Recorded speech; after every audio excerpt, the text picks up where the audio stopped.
10월 15일 연중 제28주일 마테오가 전한 거룩한 복음입니다. 그때 예수님께서는 여러 가지 비유로 수석 사제들과 백성의 원로들에게 말씀하셨다. 하늘나라는 자기 아들의 혼인잔치를 베푼 어떤 임금에게 비길 수 있다. 그는 종들을 보내어 혼인잔치에 초대받은 이들을 불러오게 하였다. 그러나 그들은 오려고 하지 않았다. 그래서 다시 다른 종들을 보내며 이렇게 일렀다. 초대받은 이들에게 내가 잔치상을 이미 차렸소.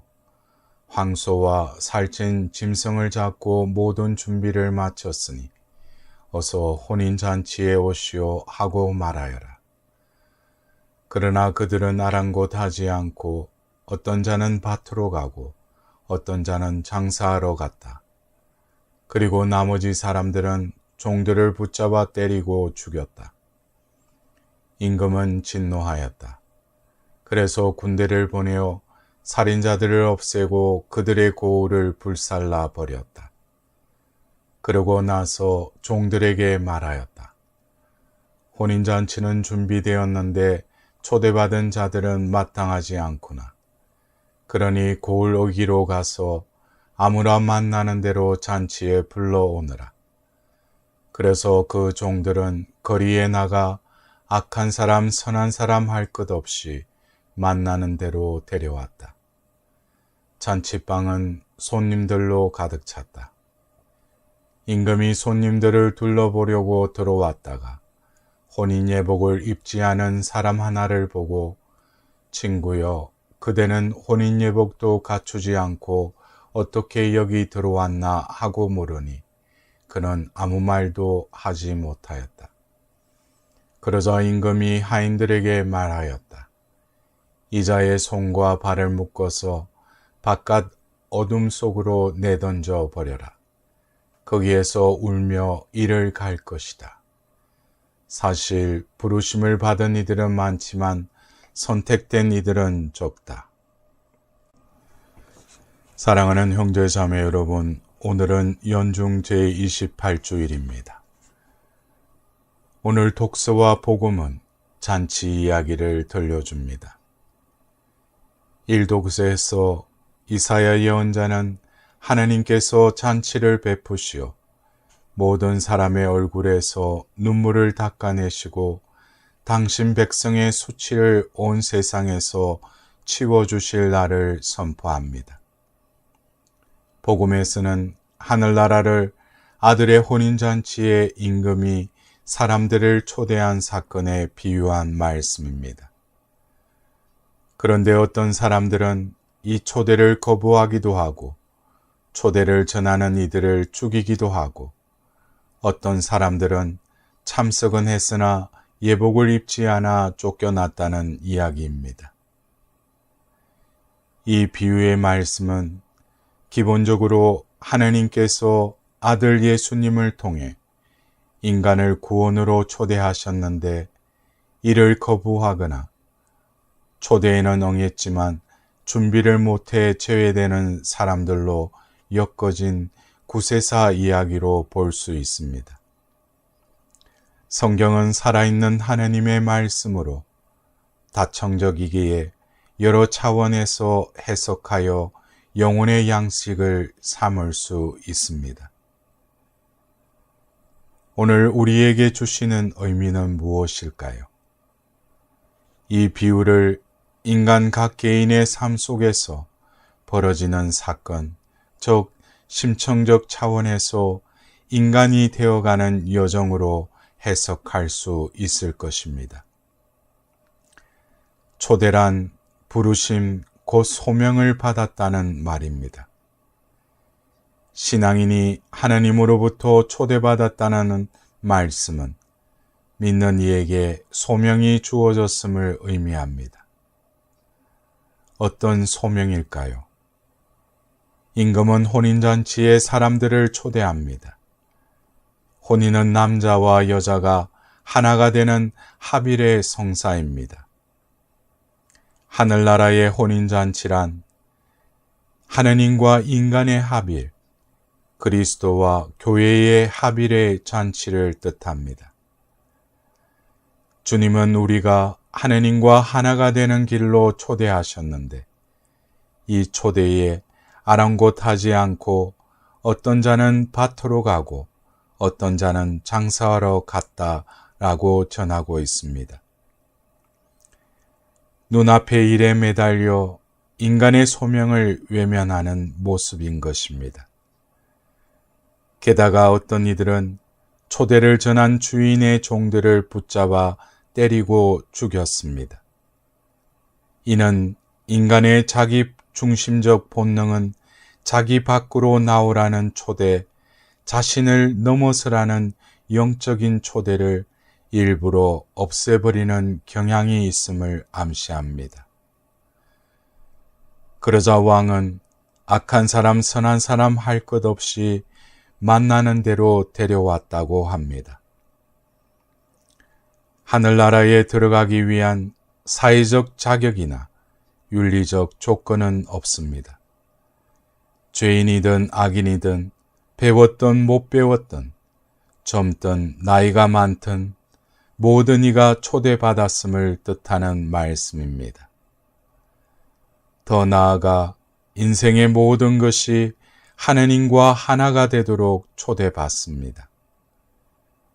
내 안의 모든 영역, 의식과 무의식, 방황과 갈망, 선행의 기억과 악행의 부끄러움까지도 모두 하느님의 초대에서 제외되지 않았다는 위로의 말씀입니다.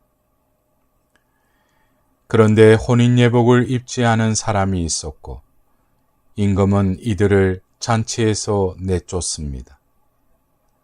여기서 혼인예복은 무엇이겠습니까? 당시 관습에 따르면 혼인잔치에 초대할 때는 예복도 함께 보냈다고 합니다. 따라서 비유에서 혼례복이란 초대하신 분의 선물을 의미합니다. 혼례복을 입는 것은 이전의 옷이 아닌 초대하신 분이 주신 옷을 입는 행위입니다. 초대를 진지하게 받아들여서 이전과는 다른 모습으로 변화된 태도가 바로 혼인예복을 입은 모습입니다. 이전의 옷은 자기가 선택하여 입었던 옷으로 자기 중심적인 삶을 상징했다면 혼례복은 선물로 받은 옷으로 보내신 주님 중심의 삶을 뜻합니다. 이렇게 혼인예복을 내가 입으면 나의 모든 것이 주님의 것이 됩니다. 혼례복을 입음으로 자신 안의 장점과 단점, 인생에서 겪은 기쁨과 슬픔, 아픔과 상처 모두가 주님께 받아들여집니다. 혼인예복을 입지 않은 사람, 인생의 모든 것이 주님의 은총임을 받아들이지 않는 이도 있습니다. 이들은 어두움에 쌓인 이기심을 적당히 감추고 잔치를 즐기려 합니다. 그런데 모든 어둠이 드러나는 하늘나라의 잔치상에서 어둠은 숨을 곳이 없습니다. 어둠이 갈 곳은 어둠뿐입니다. 예복 없이 잔치에 들어온 이들은 바깥 어둠 속으로 내던져 버려라 라는 말씀은 이를 뜻합니다. 예복을 입지 않아 어둠 속으로 던져지고 거기에서 울며 이를 갈 것이다 라는 섬뜩한 말씀은 실상 참된 자기 실현, 진정한 행복으로의 초대 말씀이기도 합니다. 인간 안에는 선과 악, 빛과 어둠이 공존합니다.